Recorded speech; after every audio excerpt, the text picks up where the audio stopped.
Hello, কেমন আছো সবাই? আজকে আমি তোমাদের সাথে একটা অন্যরকম নতুন রেসিপি শেয়ার করব। আমরা সবাই এঁচোড় চিংড়ি তো খেয়েছি, কিন্তু আজকে আমি তোমাদের সাথে যেটা শেয়ার করব সেটা হলো এঁচোড় দিয়ে মাটন। তো তার জন্যে আমি ফার্স্টেই 3টে এঁচোড় নিয়ে নিলাম আর সেগুলোকে সুন্দর করে কেটে নিয়েছি। তো ফার্স্টে এঁচোড়গুলোকে একটু অর্ধেক করে কেটে নিয়েছিলাম, দিয়ে একটু জলে ভিজিয়ে রেখেছি যাতে আঠাগুলো গলে যায়। তারপর ছোট ছোট টুকরো করে কেটে নিলাম, তারপর সেদ্ধ করে নিলাম। সেদ্ধ হয়ে যাওয়ার পর নিয়ে নিলাম কড়াইয়ে সামান্য তেল, আর তারপর কিছুটা আদা কুচি, পেঁয়াজ কুচি, রসুন কুচি নিয়ে নিলাম মিক্সারে। আর তার সাথে নিয়ে নিলাম 4-5টা শুকনো লঙ্কা, সামান্য পরিমাণ জিরে আর গোলমরিচ।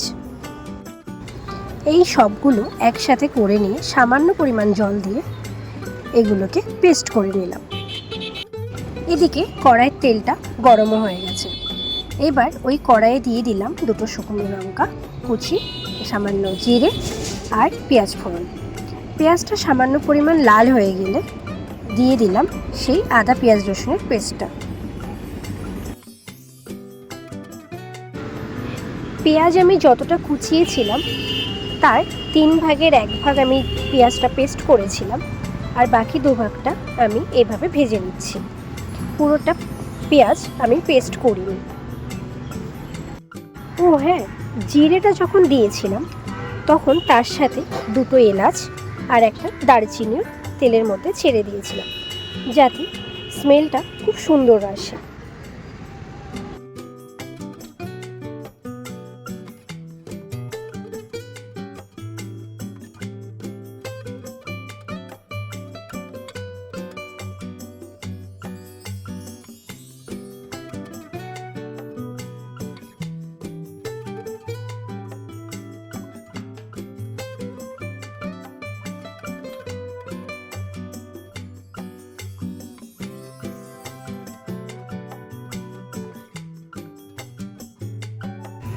মশলাটা বেশ সুন্দর করে কষিয়ে নেব।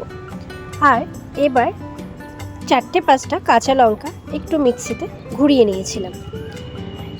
এবার ততক্ষণেই কষাতে থাকবো যতক্ষণ মশলা থেকে তেলগুলো না ছাড়ে। আর সাথে দিয়ে দিলাম সামান্য স্বাদ মতো লবণ, হলুদ আর সামান্য ধনে গুঁড়ো।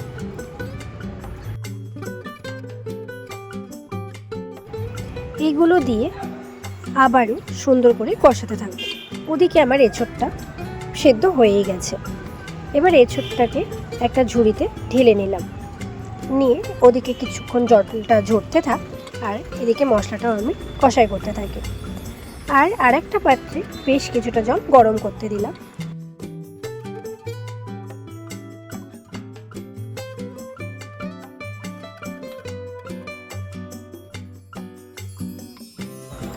মশলা থেকে তেলটা ছাড়া ছাড়া হয়ে গেছে। এবার দিয়ে দিলাম সেই 350 গ্রাম মতো মাটন। এই মাটনটা আমি কিন্তু বড় বড় পিস রাখিনি, যেমন আমরা মাটনটা খাই সেরকম একদমই না। এটা ওই সয়াবিনের থেকে একটু ছোট ছোট টুকরো করে মাটনটা আমি কেটে নিয়েছিলাম। সেটাই আমি একটু সামান্য লবণ আর হলুদ দিয়ে কিছুক্ষণ ম্যারিনেট করে রেখেছিলাম। আর এবার সেগুলোই মশলার মধ্যে দিয়ে দিলাম, দিয়ে আবারও কিছুক্ষণ ভালো করে কষাতে থাকবো।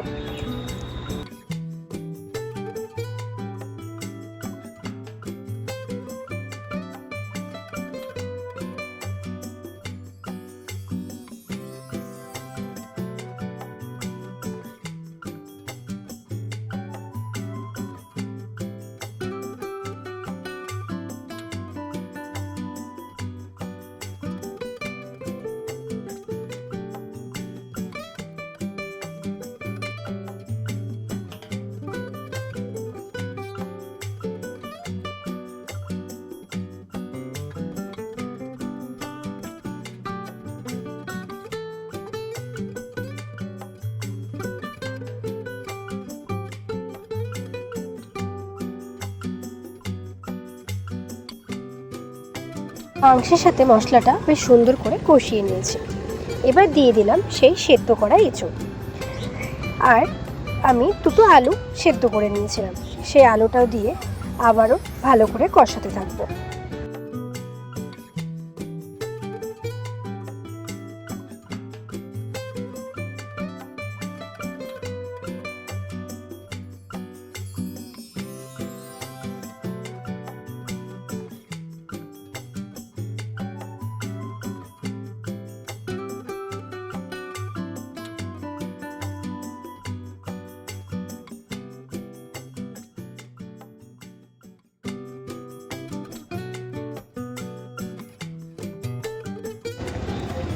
একদিন তোমরা এইভাবে অবশ্যই বাড়িতে এই রেসিপিটা রান্না করে দেখো, আর কখনো তোমরা এঁচোড় চিংড়ি খাওয়ার নামই করবে না। এত এত টেস্টি হয় খেতে। এভাবে একবার অবশ্যই কিন্তু রান্না করে দেখো, আর আমাকে অবশ্যই কমেন্ট করে জানিও যে রেসিপিটা তোমাদের কেমন লাগলো।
ভালো করে কষিয়ে নিয়ে তারপর দিয়ে দেব সেখানে পরিমাণ মতো জল।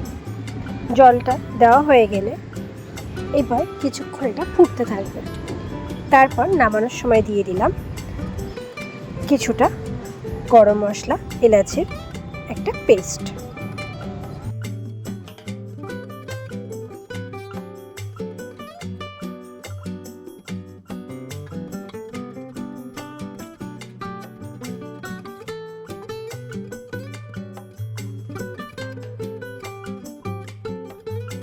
আর আজকের আমার এই রেসিপিটা তোমাদের কেমন লাগলো আমাকে কিন্তু অবশ্যই কমেন্ট করে জানিও, আর ভালো লাগলে একটা লাইক করে দিও। আজকের মতো বাই।